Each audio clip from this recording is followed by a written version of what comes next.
Hi everybody, welcome back to the channel. Now I'm starting this video even though I don't know if I'm going to have somewhere to put it. At present, someone has hacked my YouTube and Google account. I've lost control of absolutely everything. So to save myself wallowing in pity and waiting for YouTube to get back to me, I'm going to start making something, and hopefully by the end we've got somewhere to put it. Now what I've got here is an enormous piece of Greenheart. Now, Greenheart, if you're not familiar with it, is an incredibly hard wood from South America, and it's been used for just about everything you can imagine. They use it for building piers in water because it doesn't rot when it's submerged. It's been used for keels on boats because it's incredibly hard wearing. It's also been used to make fishing rods as well. So it's probably one of the most versatile woods that you can imagine. Now, it's quite a big lump. From corner to corner it's over 18 inches, so I won't get that on the lathe. So I'm going to take about a 10-inch blank out of this, we'll get it on the lathe and we'll get started.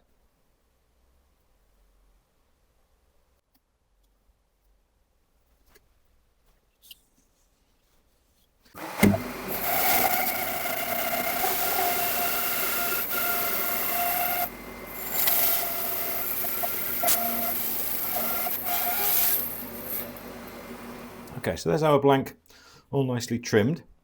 Now this wood is immensely hard, as I mentioned, and all the grain is very much interlocking, so it is going to be fairly tricky to cut. But as long as we keep our tools nice and sharp, we should be able to get through it okay. Now I would normally put an 8mm hole in here for the worm screw, but as this is very, very dense, 8mm is going to be a bit tight, so I'm going to put an 8.5mm hole in there, and that should hold us on the worm screw okay.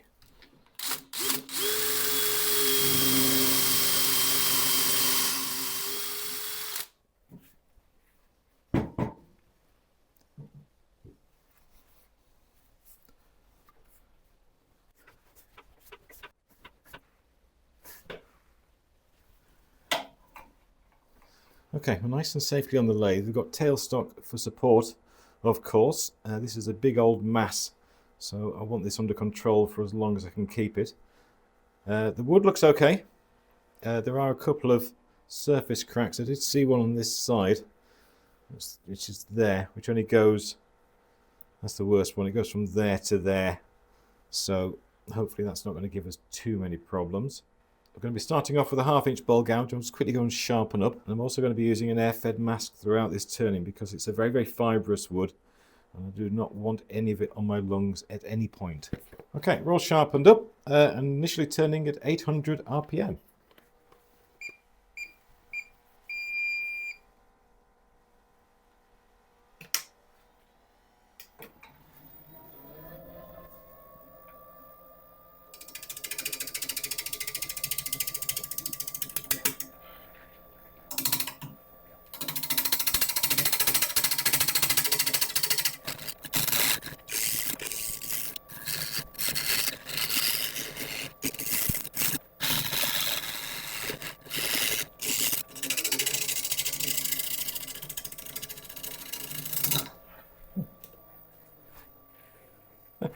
Well, that was fun.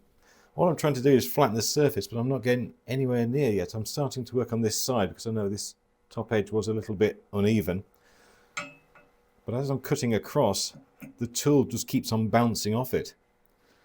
The only thing I can really suggest if you have a similar situation is that you need to concentrate on pushing the tool blade down onto the top of the tool rest rather than into the wood. That way you're going to get a reasonable amount of control. Right, we'll start again, see if we can get a bit more success this time.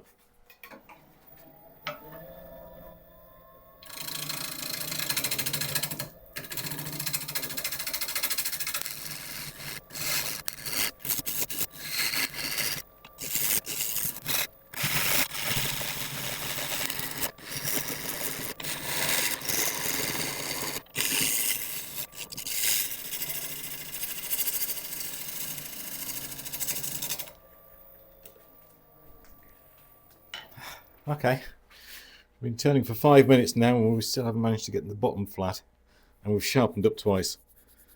Good going, good going. Right, I am going to break out a carbide, I think, just for a little while, just to see if we can make a little bit of a progress on this. Now, I have turned this before, and I had problems back then, so I don't know if I expected this to be any different. So we'll just carry on. Right, off to get a carbide.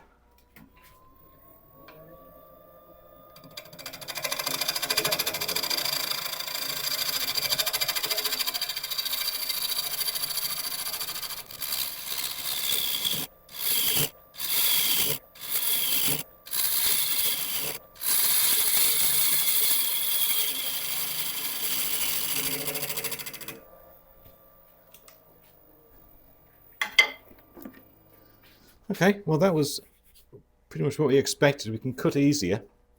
You don't quite get the same surface finish as you do with a traditional tool, but it's certainly allowing us to make a bit of progress. So I'm going to start taking this gentle curve up the side. Now I still haven't quite decided what shape we're going for yet, but I think one that is going to be easiest on the tools is on the cards. Right, we'll see if we can get this round. If we can get it a bit more balanced, then hopefully we can pick up the speed a bit as well.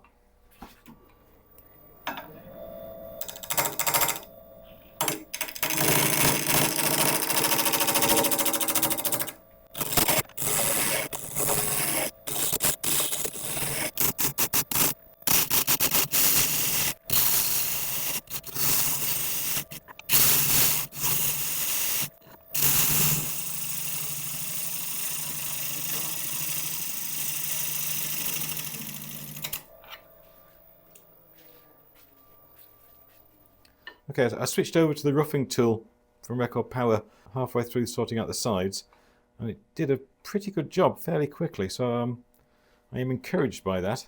Now, in terms of design, I want to try and make something fairly simple that we can show off this wood. I'm going to try and make one of my discus design pieces again.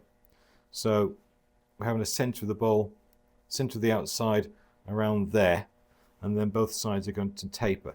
This side's going to taper to a nice base, and this one's going to go up about halfway on the top, and we'll create the bowl from there. If I'm feeling adventurous at the end, I might find a piece of exotic wood and make a lid for it as well.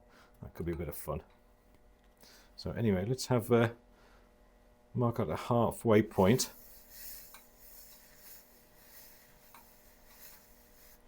And then what we want to do is start working in from this edge to a point, I think somewhere around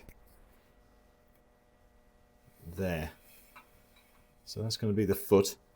We're going to have a curve to this top. It's going to be quite a shallow curve, so more of a straight line from there to there. Obviously there is going to be a curve in it, but it's closer to a straight line as opposed to a more gentle curve that you would normally associate with a bowl.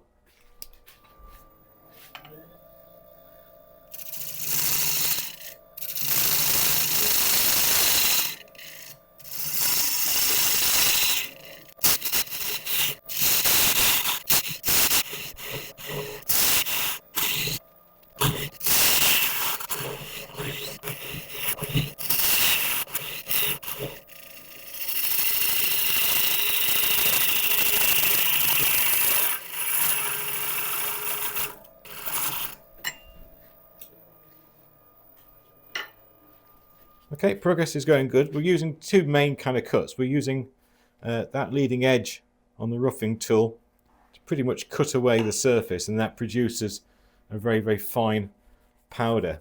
I'm also getting a lot of splinters coming off it, which is why I've had to put a glove on, because it was hurting a fair bit. And then as I'm pulling the tool back, I'm using that flat edge, and it's acting more of a scraping action, and that's why we're getting a lot of these little bits as well.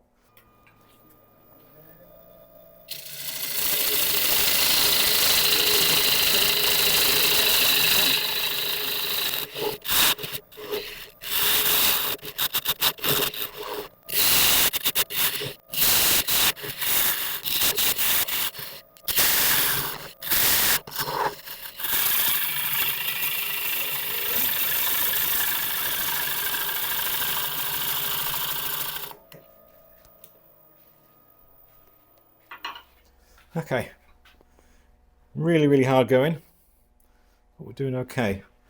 We're about half an inch away from our line, maybe a little bit less, and I've just put an extra step in there.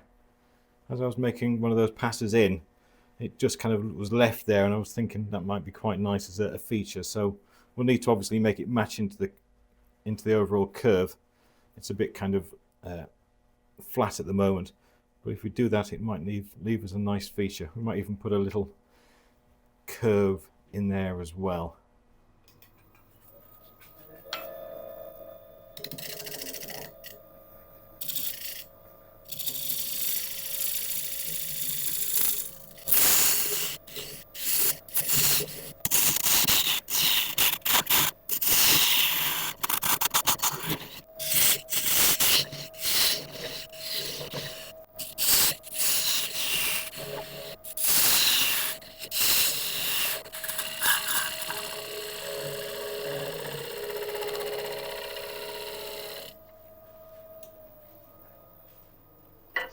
Okay, I'm pretty happy with the way things are going. I'm not particularly liking these cracks through it, but we've got them. I don't think they're going to disappear, so we may as well just live with them. Now we're getting very close to finalising the shape from the base, but there's an awful lot of kind of end grain tear out in this area. If you see this kind of very dull part compared to the rest of the piece, and it'll be the same at this side, this is all end grain. And because we're using carbides to shape this piece, the end grain is particularly nasty. So I'm just going to try a few techniques to try and alleviate some of this. Otherwise we're going to have to fix it when we're sanding.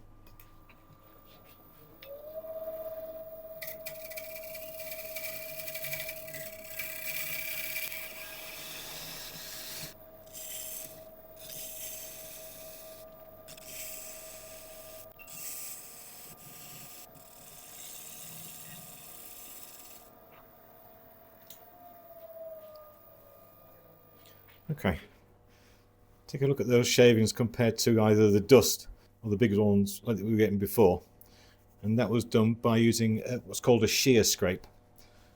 Initially I tried to come in this way, but the leading edge kind of dulled fairly instantly when you only pretty much got to where that line is there.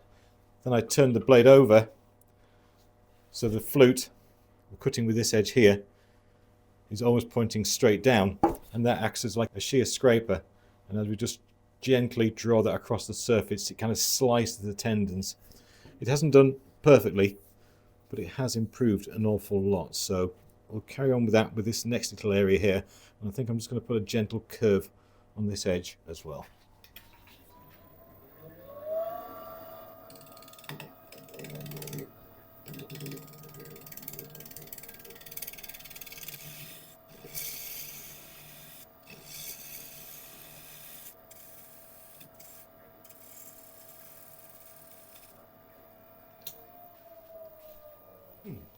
Okay, that's done pretty well.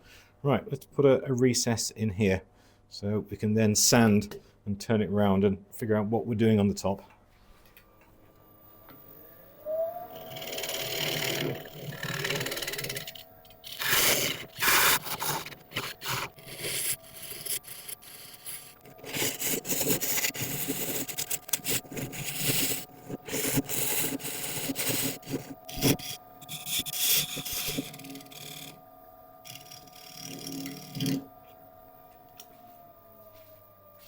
Okay, so good so far. I'll set up for sanding.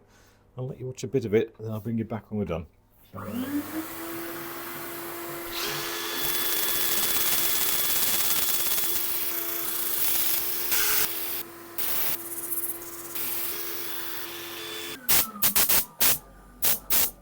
Okay, sanding was successful. We managed to eradicate the rest of the end grain. So going on with a bit of isopropyl alcohol just to remove any dust particles from the surface and give us a first look at this really quite unusual grain. Oh wow, I hope the camera's picking that up, because there's a chatoyance across there which is really quite incredible. I saw glimpses of it earlier on, so I was hoping it was wow, it's like a cat's eye gemstone, if you know what I mean. Right, we'll let this dry and then I'll come back on with a sealer. Okay, that's a good time to dry, so go on with a blonde shellac.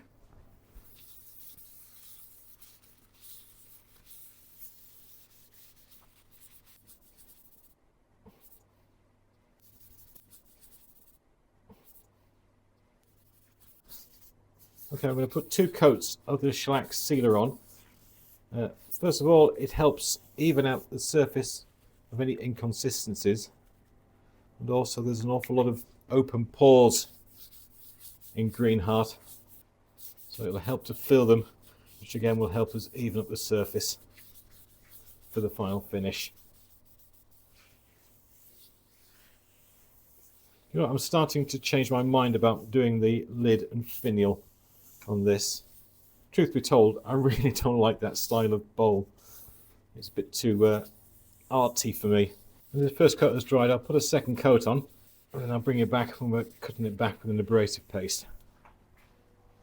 Okay, the sealer's had a good time to dry, so we're going to go on with an abrasive paste.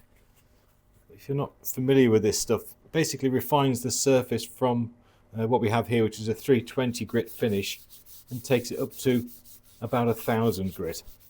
It'll also help denib it, because anytime you put a sealer on a piece of wood, it does raise the grain. So if you do ever use a sealer, please remember to cut it back after doing it, because otherwise your top coat finish won't go on smoothly. Right, I'm going to hold the pad against it as it's spinning, and I'm going to go from 450 RPM up to about 7, maybe 800. I do have safety specs on because I do not want this getting in my eyes. If you've enjoyed what you've seen so far, I'd really appreciate a like and a subscribe. It doesn't cost you anything, but it means a great deal to us.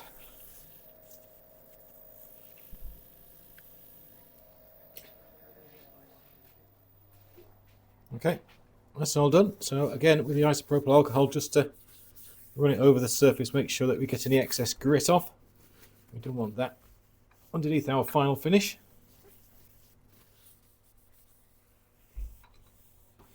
Right, we're back in a second. Okay, final finish, we're going to use our experimental Northern Shine gloss finishing wax. Now it does have a solvent in this, which means that we're going to apply it to the surface, and then we're going to let it sit for 5 minutes and let the solvent evaporate, leaving the wax on the surface. And we're going to buff it in again with the machine spinning. You don't need an awful lot, so a nice light coat overall. Right, I'll see you in 5 minutes and we'll buff this off.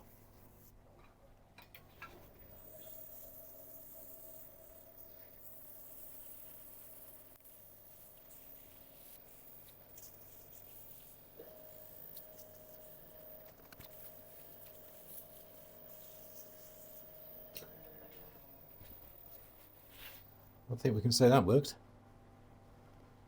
That is amazing. Right, let's turn this round. Okay, nice and safely turned back round. Now, like I just mentioned, I am going to bin the idea of putting a lid on this and a finial. The way we're going to make this means that we can still do it. It's not going to stop us adding one in the future, but I really don't feel that kind of piece. It's not for me, but maybe one day. Right, so we need to decide where our bowl's going to sit in the top of this. Remember, these edges are going to be taken and a nice slope matching our back. So I'm thinking around there. So this is going to be a sloping edge and then hollowed out from there on. The reason I put that line on there is because it matches the exact point where we have that step on the other side. In fact, we could mirror that step with a small raised rim like that, and then take this to meet there. That'll work, won't it? Well, it might work. It's worth a try. Okay, so I'm going to reflect the angle that we've got on the base here, and then we'll take it from there.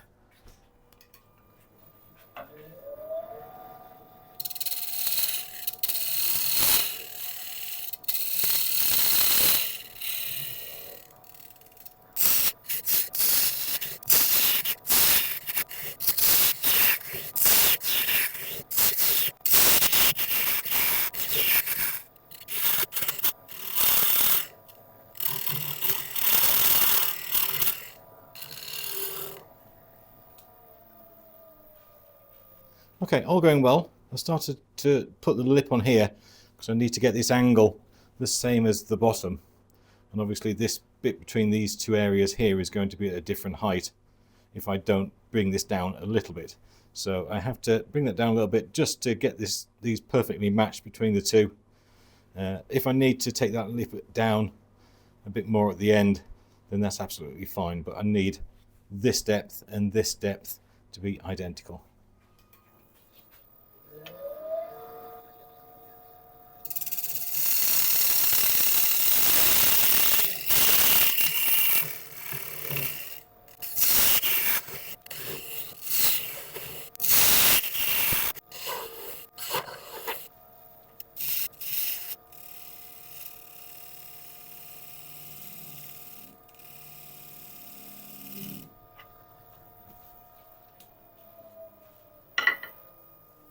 Okay, if there's one thing I've learned in my life, it's never be afraid to change your mind.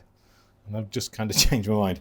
I was intending to take this curve all the way down to meet the one at the base, but I kind of got this angle perfect.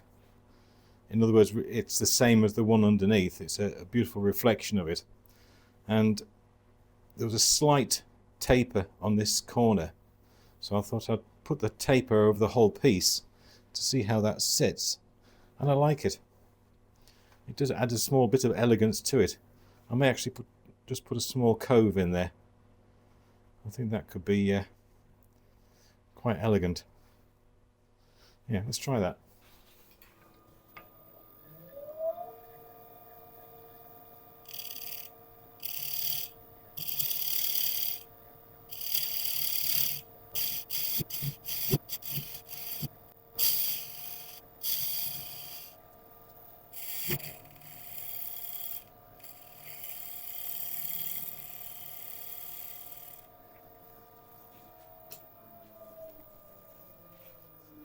What do we think about that? It's delicate and it's nice. Okay, right, that stays. So, what do we have to do now? Start hollowing out, I think. This should be fun. Right, I'll start off with traditional tools. If I do need to go onto a carbide, then I shall do so. I won't need a glove for this.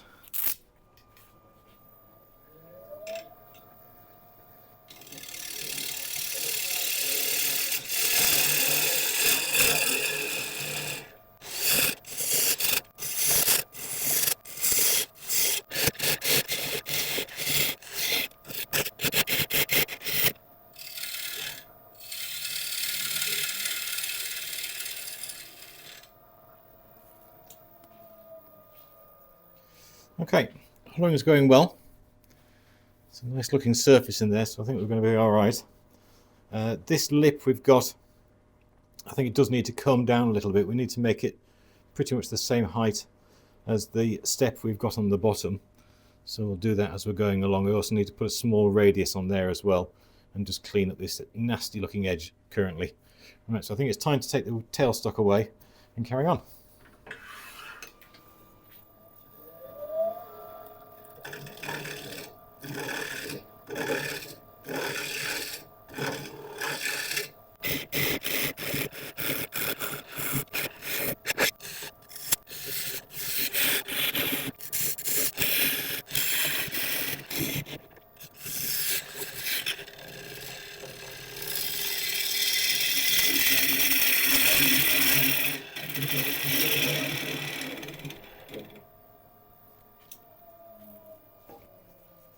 Okay, I'm persevering with the traditional tools, but I'm certainly having fun cutting this wood. It's not so much that it's hard. I mean, it is very, very hard, but the fact that the grains themselves are all kind of locked in with each other. There's no straight grain pattern with this wood, which makes turning it just a little bit tricky. Right, I'm just going to go and sharpen up again, and we will continue.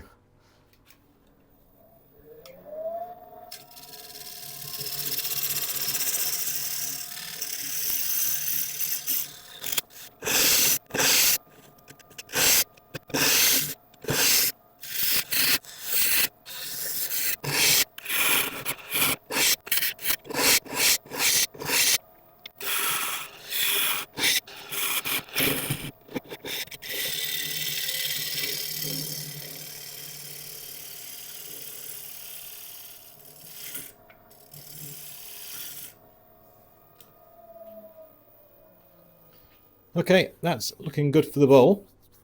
We'll try and reduce this lip down a little bit and put a small radius on it. Sort out this edge. Do some shear cuts on here. See if I can do anything to the cove just to improve the quality of the wood before we start sanding. And then I think we're done. Well, apart from the sanding and finishing and all the rest of the things, but we're nearly there.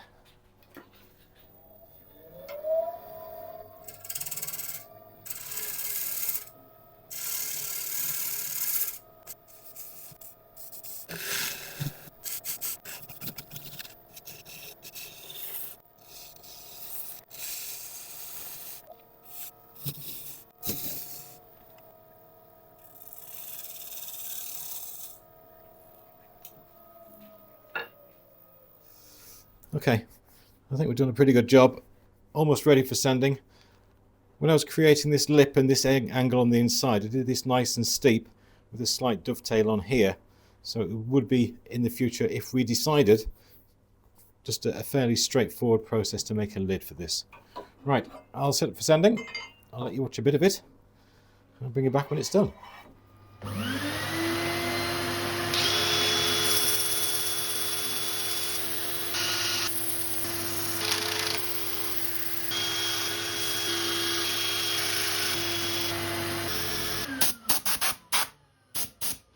Okay, sanding all done. That really was quite an epic sanding session.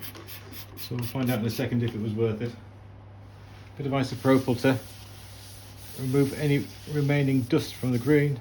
It's not bad, is it?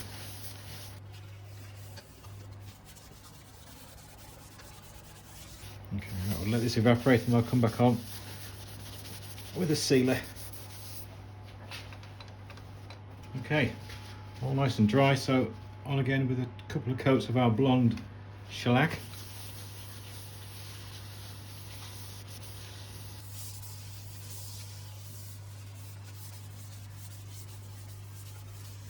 Okay, I'll put on a second coat and I'll bring it back when we're going on with the abrasive paste.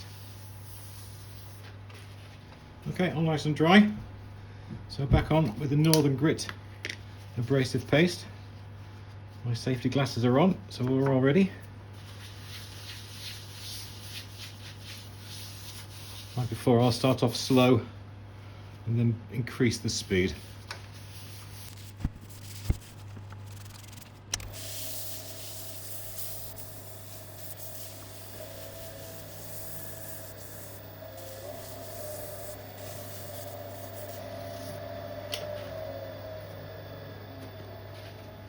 There's that shit science again through the centre. I'm going to have to call this piece the Tiger's Eye or something because that looks incredible. Right, isopropyl alcohol. Just remove any of the remaining grit. And then we can go on with the final finish.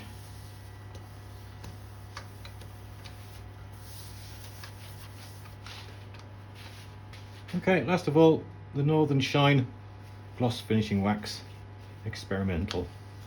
This is fairly close to becoming a released product. I'll keep you informed if it does come out or when it comes out. Right, a light coat, doesn't need too much. Just let it sit for 5 minutes, let the solvent evaporate. Okay, buff it in as before.